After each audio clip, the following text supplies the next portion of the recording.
Olá, meus amores, minhas amadas e queridas amigas. Vamos lá. Passei aqui para deixar mesmo o gravador aqui para vocês de voz rapidinho. Cheguei de uma palestra agora, mas vou falar rapidinho com vocês. Como eu me tornei uma mulher forte? Como eu me joguei nas mãos de Deus? O que me levou a fazer isso? Quando eu me vi lá no fundo do poço. Quando eu me vi dentro de um hospital para ganhar uma criança que veio de um abuso e sozinha. E dentro daquele hospital eu tive 3 paradas respiratórias e uma hemorragia enorme. A minha cesariana durou das 7 da manhã até as 11 horas. E no meu último relembrado dentro daquele bloco cirúrgico, eu só lembro que o médico falou assim: não temos mais nada para fazer.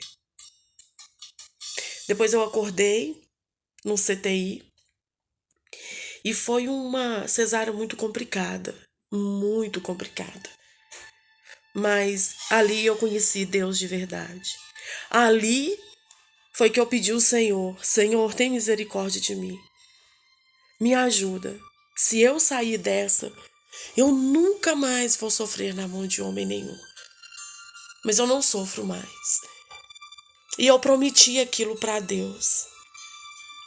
Quando o médico me deu alta e eu não tinha ninguém para me levar embora, e eu muito fragilizada, muito fraca, eu tive que ligar para o motorista que me carrega até hoje para minhas palestras, para os meus eventos, e falei com ele: Sou André, me busca.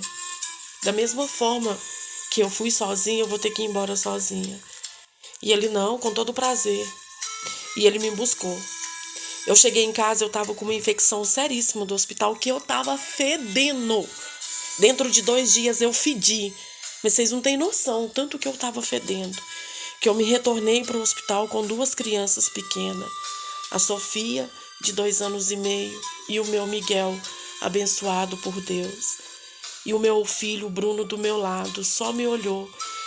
E a médica virou para mim, a doutora Emiliane, e falou: você vai ter que ficar, que você está com uma infecção que pode se tornar uma infecção generalizada.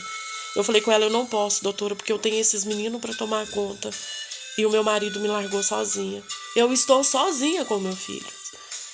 Eu apliquei um catéter, apliquei a medicação e voltei para casa. Mas naquela minha dor, mesmo com muita dor, eu ajoelhei um dia e eu chorei. Mas eu chorei. E falei com Deus: por que isso tudo, Senhor? Se o Senhor está me permitindo a passar por isso tudo que eu já passei, por muitas agressões, por muitos coros, por muitos abandonos, mentira. E eu vou cumprir a promessa que eu falei com o Senhor.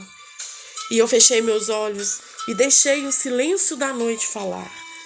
Foi aonde que Deus tocou meu coração. E eu deitei e dormi profundamente. E eu, de uma hora para outra, eu me ergui.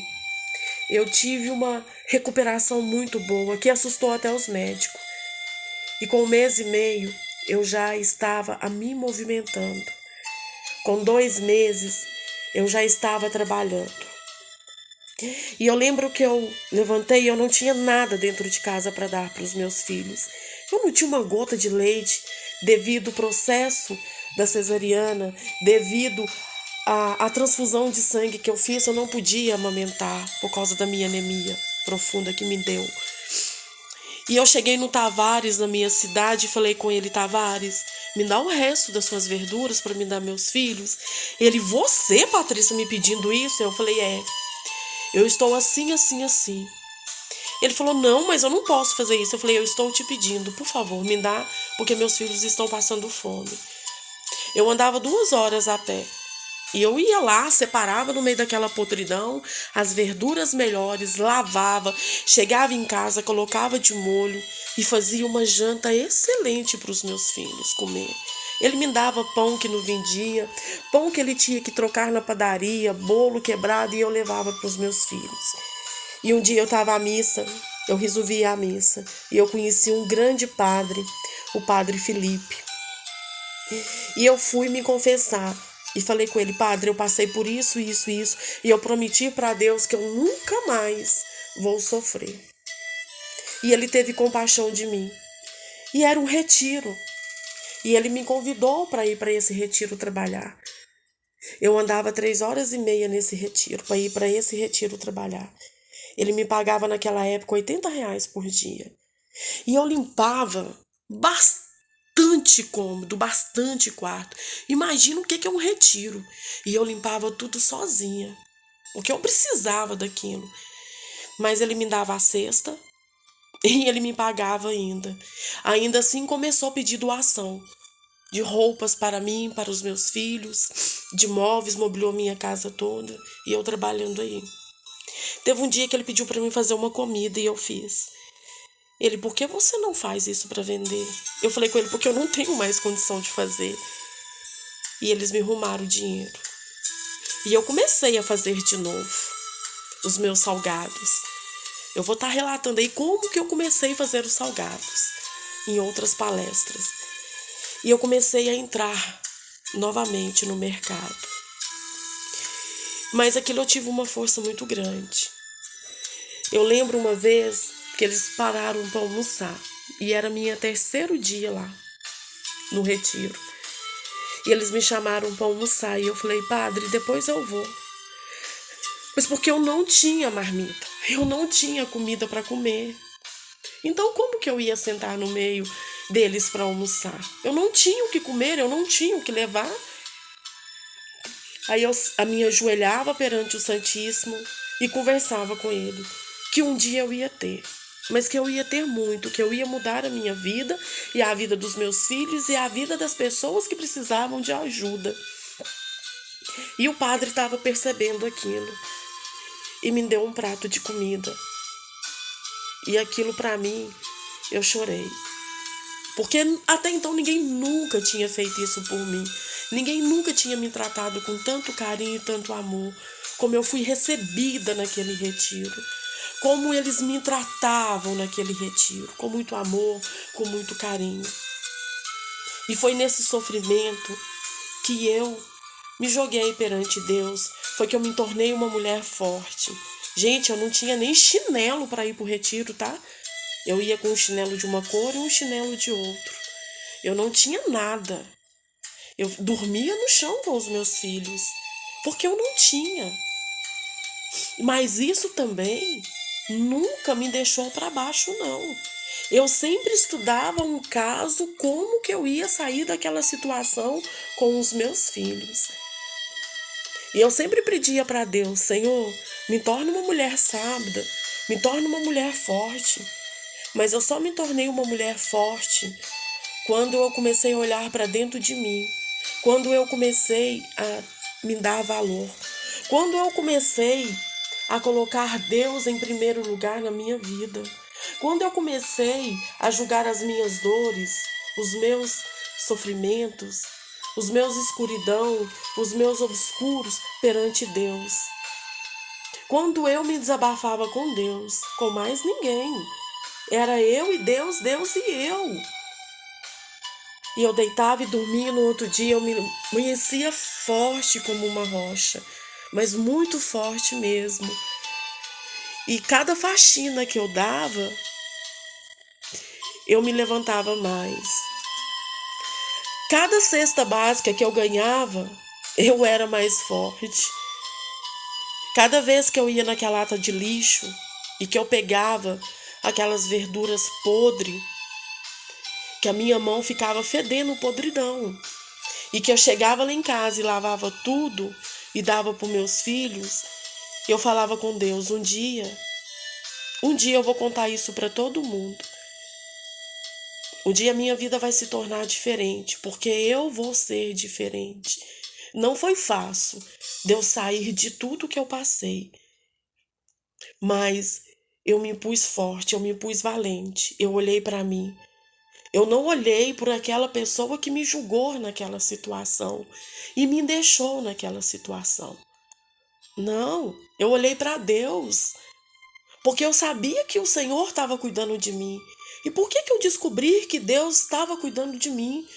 Por que que eu descobri que eu era tão importante, que eu era uma mulher maravilhosa, que eu não era aquilo tudo que ele falava que eu era gorda, que eu era feia, que eu era um bagaço, que homem nenhum ia me querer, que eu era ridícula, que eu nunca ia enxergar lugar nenhum, porque eu comecei a ver os planos de Deus na minha vida. Eu comecei a enxergar Deus. E quando a gente começa a enxergar Deus, quando a gente se entrega para Deus, tudo passa diferente. Nós não devemos entregar a nossa vida ao ser humano. Jamais, porque o ser humano, ele nos trai. Eles nos ferem assim. São seres humanos, somos imperfeitos. Mas Deus não. Deus, ele cuida. Deus, ele nos ama. Talvez você ajoelhe e pede uma coisa, porque você não está capacitado para aquilo que você pediu. Ele vai lá e te capacita. Mas para ele te capacitar, você tem que querer ser capacitado. Você tem que se tornar uma rocha. E nunca olhar, nunca se dar de vítima. E nunca desejar mal àquele próximo que te destruiu. Porque aquele próximo que te destruiu, que fez de você um barro, um Zé Ninguém, é pior do que você. Não tem amor próprio. Não se ama. Porque um ser humano, quando se ama, ele não destrói o outro. Ele não faz mal para o outro. Ele dá amor, ele dá carinho. Ele cuida. E você, mulher, se você não se cuidar, se você não se amar, se você não valorizar, não tem ninguém que vai cuidar. Não tem ninguém que vai te valorizar se não for você mesma. Se não for você olhar para dentro de você e se amar. Você não merece ser agredida, você não merece. A agressão que eu falo não é só ir lá e eu te dar um tapa na cara, não. É verbal também, é nas palavras também, é nas atitudes também. Nós, mulheres, não merecemos isso. E eu vou estar dando uma palestra aí para os homens também. Os homens também não merecem isso.